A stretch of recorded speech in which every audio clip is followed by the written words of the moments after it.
Marilah berdoa.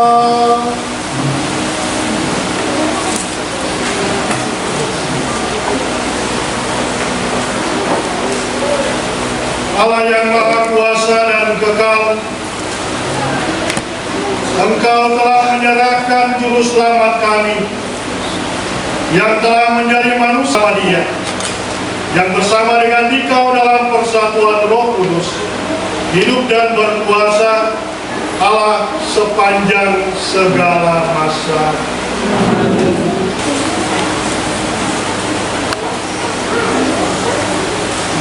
Aku tidak menyembunyikan mukaku ketika aku dinodai, karena aku tahu bahwa aku tidak akan mendapat malu. Bacaan dari kitab Yesaya. Tuhan Allah telah memberikan kepadaku lidah yang fasih, supaya dengan perkataanku aku dapat memberi semangat baru kepada orang yang letih lesu. Setiap pagi ia mempertajam pendengaranku untuk mendengar seperti seorang murid.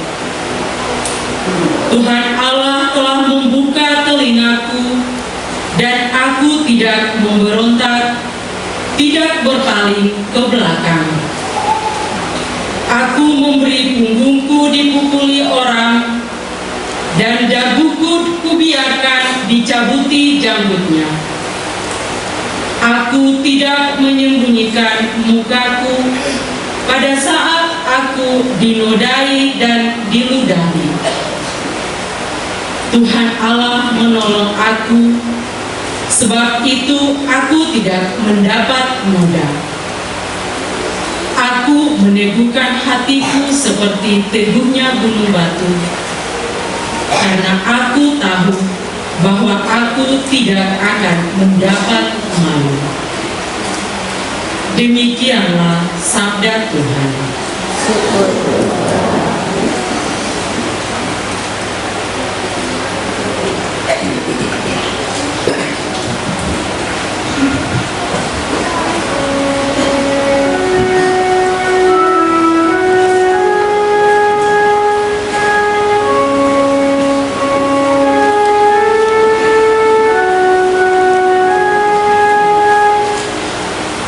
Allahku, ya Allah,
kamu bagi-bagi pakaianku di antara mereka, dan membuang undi di atas jubahku. Tetapi Engkau Tuhan janganlah jauh, Ya kekuatanku, segeralah menolong aku.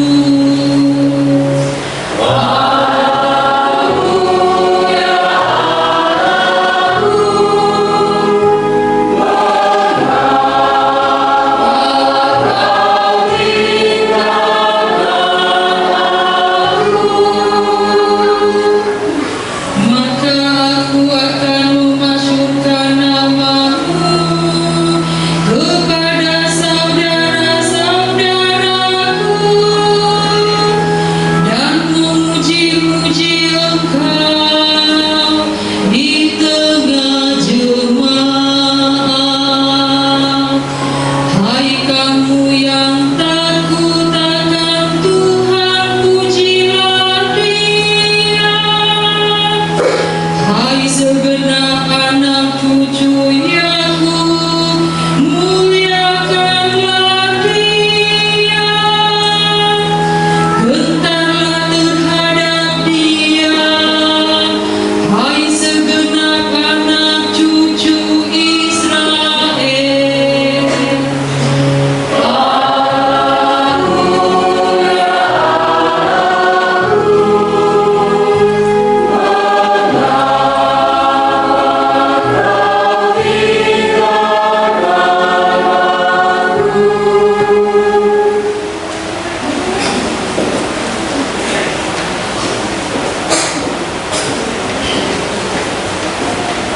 Yesus Kristus telah merendahkan diri, maka Allah sangat meninggikan Dia.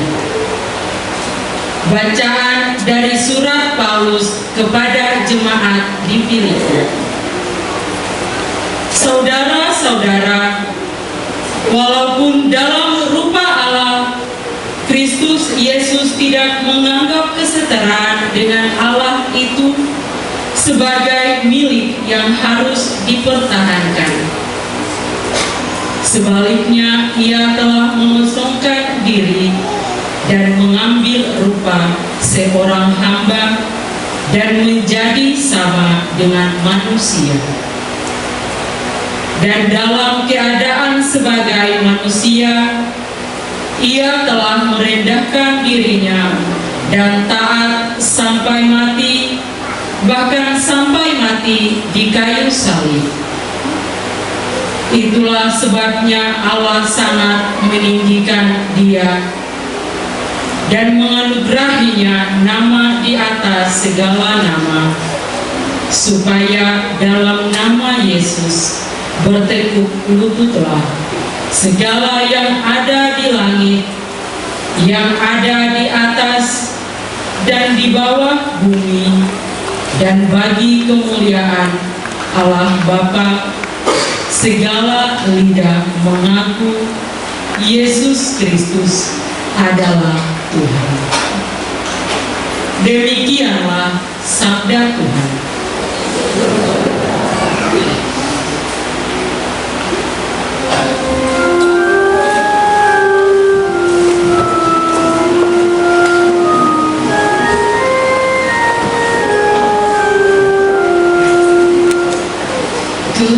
Terpujilah Kristus Tuhan, Raja mulia dan kekal.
Inilah kisah sengsara Tuhan kita Yesus Kristus menurut Matius.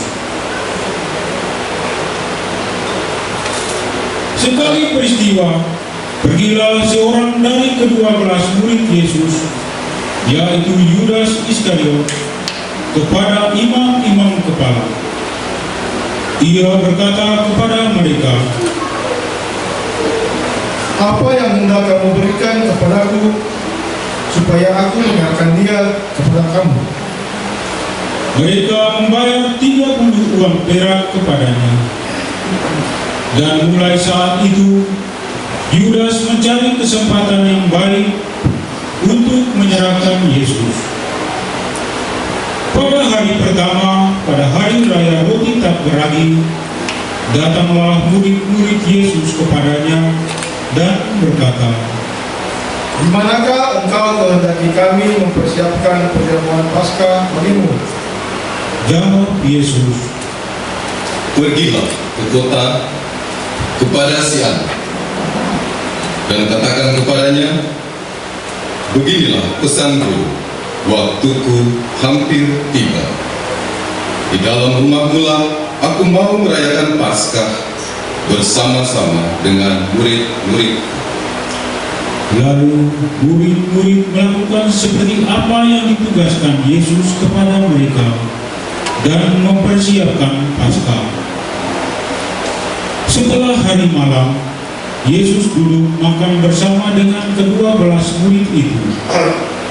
Dan ketika mereka sedang makan, ia berkata, Aku berkata kepadamu, sesungguhnya seorang di antara kamu akan menyerahkan aku. Dan dengan hati yang sangat sedih, berkatalah mereka seorang demi seorang kepadanya, "Bukan aku ya Tuhan." Yesus menjawab, Dia yang bersama-sama dengan aku mencelupkan tangannya ke dalam pinggan ini, dialah yang akan menyerahkan aku. Anak manusia memang akan pergi sesuai dengan yang ada tertulis tentang dia.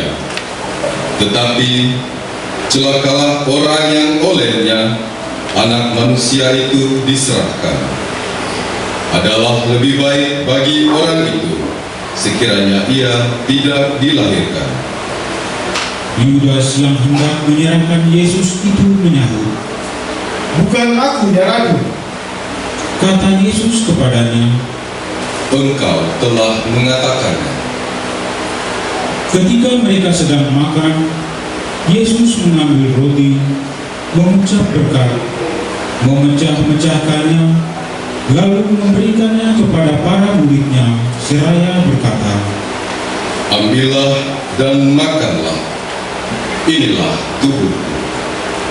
Sesudah itu ia mengambil cawan, mengucap syukur, lalu memberikannya kepada mereka, seraya berkata, Minumlah kamu semua dari cawan ini, sebab inilah darahku, darah perjanjian yang ditumpahkan bagi banyak orang untuk pengampunan dosa. Aku berkata kepadamu, mulai saat ini aku tidak akan minum lagi hasil pokok anggur ini, sampai pada hari aku meminumnya yang baru bersama-sama dengan kamu dalam kerajaan Bapa. Sesudah menyanyikan lagu pujian, pergilah Yesus dan murid-muridnya ke Bukit Zaitun. Maka berkatalah Yesus kepada mereka, Malam ini kamu semua akan terguncang imanmu karena aku. Sebab ada tertulis, Aku akan membunuh gembala dan kawanan domba akan tercerai-berai. Akan tetapi sesudah bangkit, aku akan mendahului kamu ke Galilea. Petrus menjawab, "Biarpun mereka semua terguncang imannya karena engkau, aku sekali-kali tidak." Yesus berkata kepadanya, Aku berkata kepadamu, sesungguhnya malam ini sebelum ayam berkokok, engkau telah menyangkal aku 3 kali. Kata Petrus kepadanya, Sekalipun harus mati bersama-sama engkau, aku tak akan menyangkal engkau. semua murid yang lain pun berkata demikian juga. Maka sampailah Yesus bersama murid-muridnya ke suatu tempat yang bernama Getsemani. Lalu Yesus berkata kepada murid-muridnya, Duduklah di sini, sementara aku pergi ke sana untuk berdoa. Yesus membawa Petrus dan kedua anak Zebedeus sertanya. Maka mulailah ia merasa sedih dan gentar. Lalu katanya kepada mereka, Hatiku sangat sedih, seperti mau mati rasanya. Tinggallah di sini dan berjaga-jagalah bersama aku. Yesus maju sedikit, lalu sujud dan berdoa, katanya, Ya Bapakku, sekiranya mungkin, biarlah cawan ini berlalu daripadaku, tetapi janganlah seperti yang ku kehendaki, melainkan seperti yang Engkau kehendaki. Setelah itu, Yesus kembali kepada murid-muridnya dan mendapati mereka sedang tidur. Maka Yesus berkata kepada Petrus, Tidakkah kamu sanggup berjaga-jaga 1 jam dengan aku? Berjaga-jagalah dan berdoalah, supaya kamu jangan jatuh ke dalam pencobaan.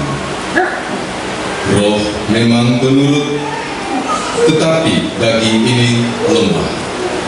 Lalu Yesus pergi untuk kedua kalinya dan berdoa, Ya Bapakku, jikalau cawan ini tidak dapat berlalu kecuali kalau ku minum, jadilah kehendakmu. Dan ketika kembali pulang, ia mendapati murid-muridnya sedang tidur, sebab mata mereka sudah berat. Yesus membiarkan mereka, lalu pergi dan berdoa untuk ketiga kalinya, dan ia mengucapkan doa yang sama. Sesudah itu, ia kembali kepada murid-muridnya dan berkata kepada mereka, Tidurlah sekarang dan istirahatlah. Lihat, saatnya sudah tiba, Anak Manusia diserahkan ke tangan orang-orang berdosa. Bangunlah, marilah kita pergi.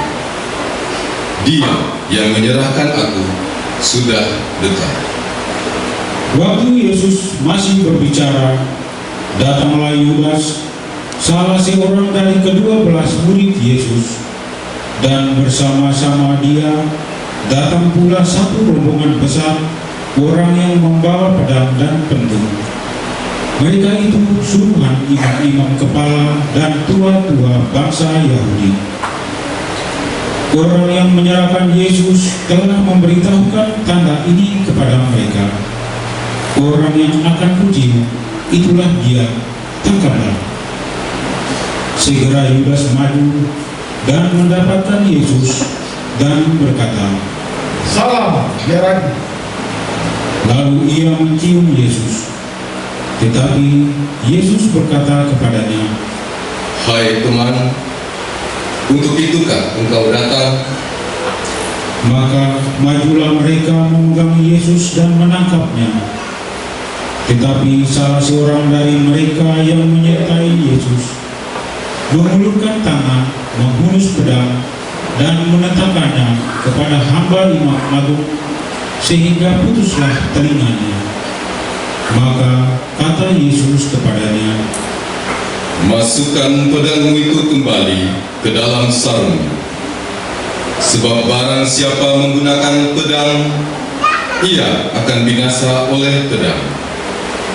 Atau kau sangka aku tidak dapat berseru kepada Bapakku, supaya ia segera mengirim lebih dari 12 pasukan malaikat untuk membantu aku? Tetapi kalau begitu, bagaimanakah akan digenapi yang tertulis dalam kitab suci yang mengatakan bahwa harus terjadi demikian? Lalu Yesus berkata kepada orang banyak itu, Sangkamu aku ini penyamar, sehingga kamu datang lengkap dengan pedang dan pentung untuk menangkap aku? Padahal tiap-tiap hari aku duduk mengajar di bait Allah dan kamu tidak menangkap aku. akan tetapi semua ini terjadi supaya genaplah apa yang tertulis dalam kitab nabi-nabi. Lalu semua murid meninggalkan Yesus dan melarikan diri. Sesudah menangkap Yesus, mereka membawanya menghadap Kayafas, imam agung. Di situ telah berkumpul ahli-ahli Taurat dan kaum tua-tua.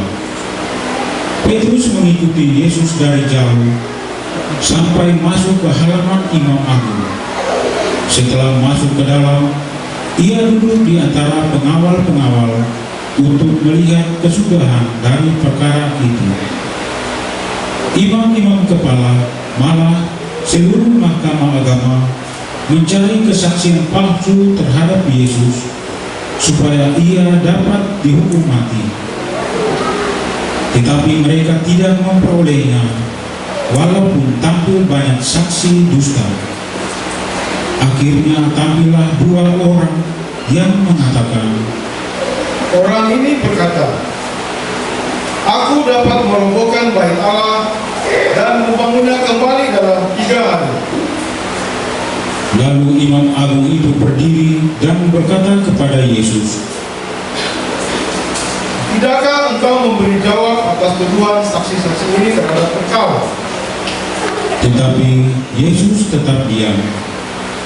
Lalu kata imam agung itu kepadanya, Demi Allah yang hidup, katakanlah kepada kami, apakah engkau Mesias, anak Allah, atau bukan? Jawab Yesus, Engkau telah mengatakan. Aku berkata kepadamu, mulai sekarang kamu akan melihat Anak Manusia duduk di sebelah kanan yang Maha Kuasa dan datang di atas awan-awan di langit.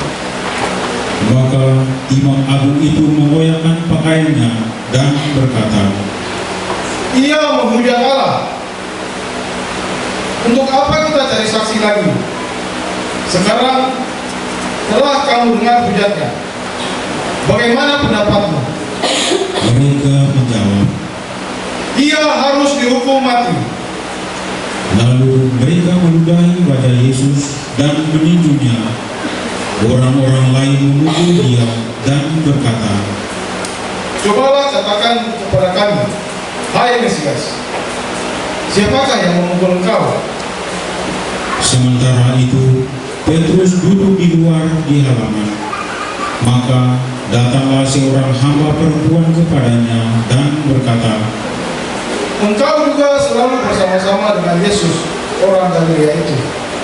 tetapi Petrus menyangkalnya di depan semua orang, katanya, Aku tidak tahu apa yang engkau maksud.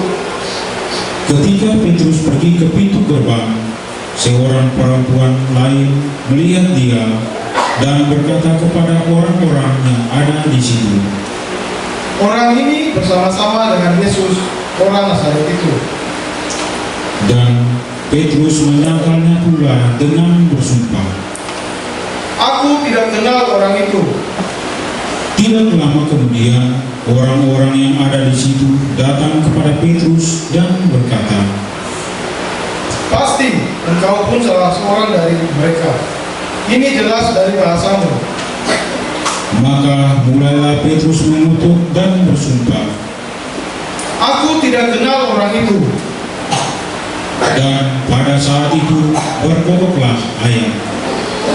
Maka teringatlah Petrus akan apa yang dikatakan Yesus kepadanya, sebelum ayam berkokok, engkau telah menyangkal aku 3 kali. Lalu ia pergi keluar dan menangis dengan sedih.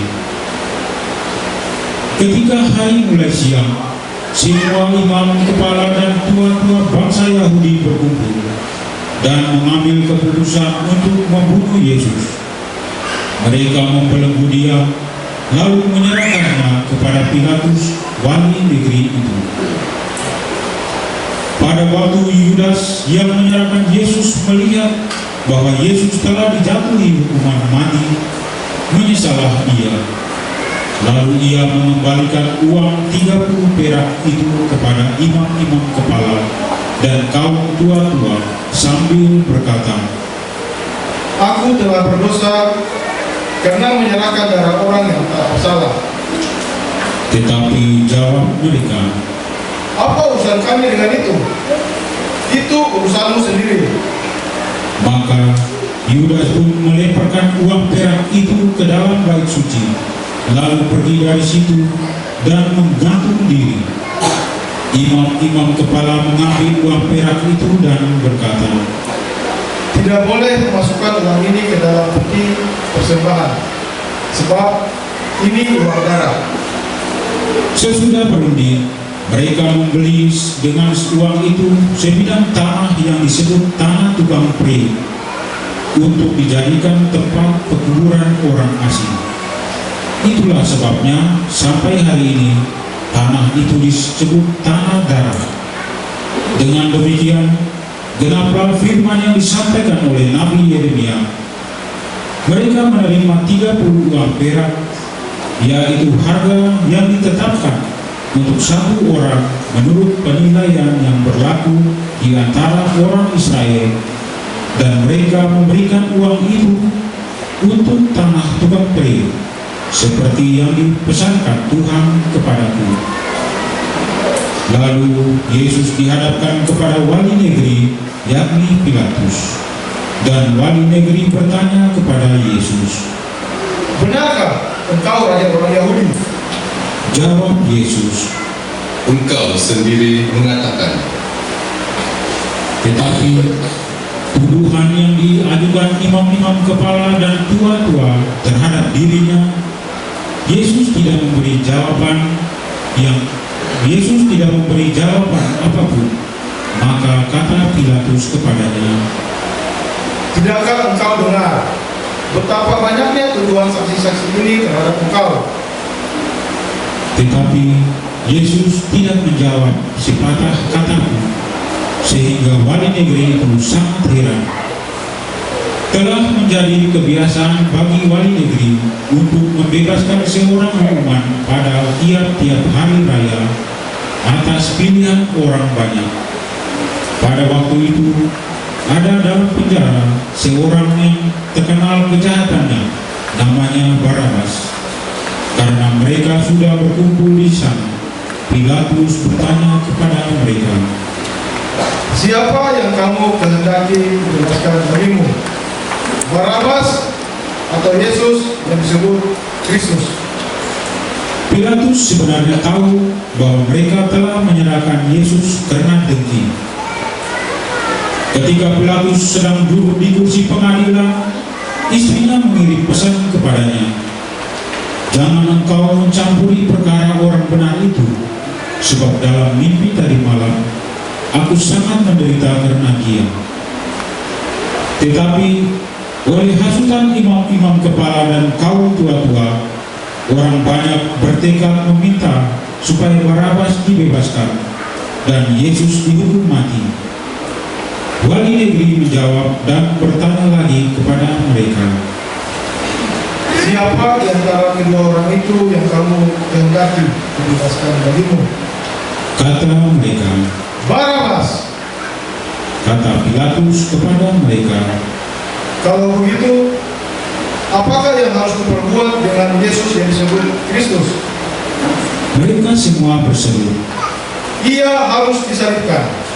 kata Pilatus. Tetapi kejahatan apakah yang telah dilakukannya? Namun semakin keras mereka berteriak. Ia harus disalibkan.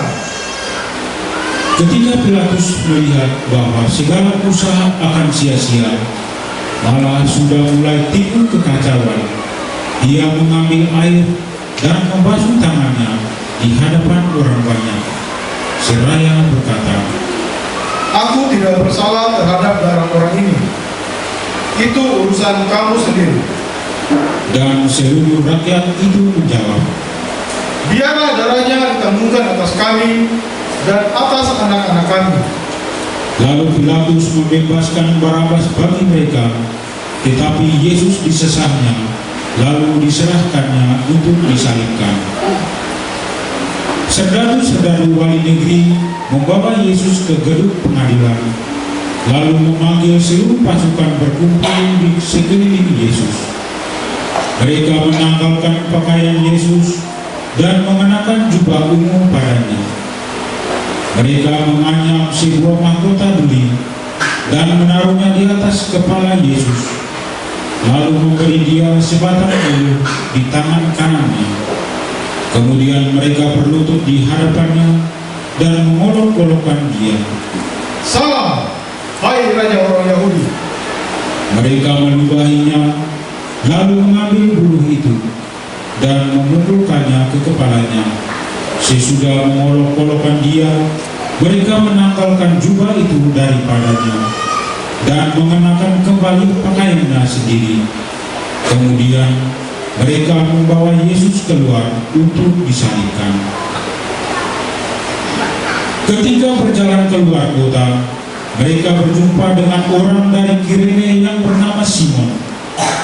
Orang itu mereka paksa untuk memikul salib Yesus. Maka sampailah mereka di suatu tempat yang bernama Golgota, artinya tempat tengkorak.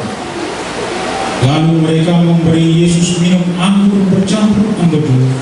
Setelah mengecapnya, Yesus tidak mau meminumnya. Sesudah menyalibkan Yesus, para serdadu membagi-bagi pakaian Yesus dengan membuang undi. Lalu mereka duduk di situ menjaga dia. Di atas kepala Yesus terpasang tulisan yang menyebut alasan mengapa ia dihukum. Inilah Yesus Raja orang Yahudi. Bersama dengan dia disalibkan dua orang penyamun, seorang di sebelah kanan dan seorang di sebelah kirinya.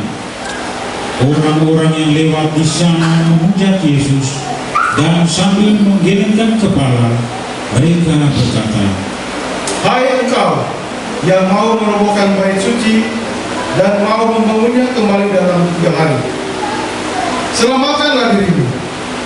Jikalau engkau anak Allah, turunlah dari sana. Demikianlah juga imam-imam kepala bersama ahli Taurat dan tua-tua mengolok-olok Yesus dan berkata, Orang lain ia selamatkan, tetapi dirinya sendiri tidak dapat ia selamatkan. Dia Raja Israel. Baiklah ia turun dari salib, dan kami akan percaya kepadanya. Ia menaruh harapannya pada Allah. Biarlah Allah menyelamatkan dia, jikalau Allah berkenan kepadanya. Karena ia telah berkata, Aku adalah anak Allah. Bahkan penyamun-penyamun yang disalibkan bersama dengan Yesus mencelanya demikian juga. Mulai dari jam 12, kegelapan meliputi seluruh daerah itu sampai jam 3. Kira-kira jam 3, berserulah Yesus dengan suara nyaring, Eli, Eli, lama sabachthani. artinya, Allahku, Allahku, mengapa engkau meninggalkan aku? Mendengar itu, beberapa orang yang berdiri di situ berkata, Ia memanggil Elia. dan segera mendekatlah seorang dari mereka. Ia mengambil bunga karang, mencelupkannya ke dalam anggur asam, lalu mencucukkannya pada sebatang bulu dan memberi Yesus minum. Tetapi orang-orang lain berkata, Jangan, baiklah kita lihat apakah Elia datang untuk menyelamatkan dia. Yesus berseru pula dengan suara nyaring, lalu menyerahkan nyawanya.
Dan lihatlah, tabir bait suci terbelah dua dari atas sampai ke bawah, dan terjadilah gempa bumi.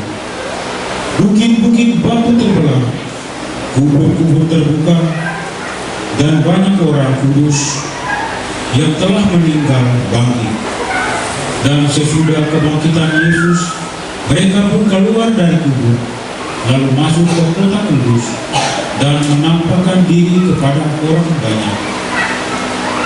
Ketika menyaksikan gempa bumi dan apa yang telah terjadi, kepala pasukan dan prajurit-prajurit yang menjaga Yesus lalu berkata, Sungguh, orang ini adalah anak Allah.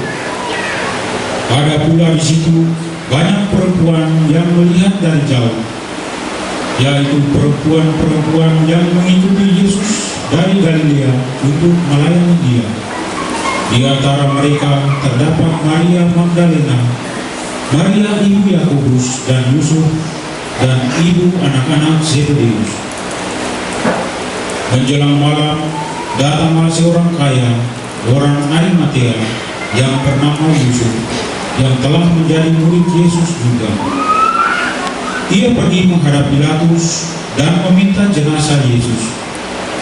Pilatus memerintahkan supaya jenazah Yesus diserahkan kepadanya. Yusuf pun mengambil jenazah itu, mengapaninya dengan kain lenan yang putih bersih, lalu membaringkannya di dalam kuburnya yang baru, yang digalinya di dalam bukit batu. Sesudah menggulingkan sebuah batu besar pintu kubur itu, pergilah dia.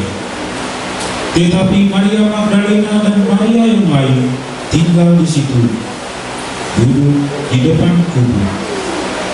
Keesokan harinya, yaitu sesudah hari persiapan, datanglah imam-imam kepala bersama orang-orang Farisi menghadap Pilatus. Kata mereka kepada Pilatus, Tuhan, kami ingat bahwa si penyesat itu sewaktu hidupnya berkata, sesudah 3 hari aku akan bangkit. Karena itu, perintahkanlah untuk menjaga kubur itu sampai hari yang ketiga. Jikalau tidak, murid-muridnya mungkin datang mencuri dia, lalu mengatakan kepada rakyat, ia telah bangkit dari antara orang mati. Penyesatan yang terakhir ini akan lebih buruk akibatnya daripada yang pertama. kata Pilatus kepada mereka, Ini penjaga-penjaga bagimu. Pergi dan jagalah kubur itu sebaik-baiknya. maka pergilah mereka, dan dengan bantuan penjaga-penjaga itu, mereka memeterai kubur Yesus dan menjaganya. Demikianlah sabda Tuhan.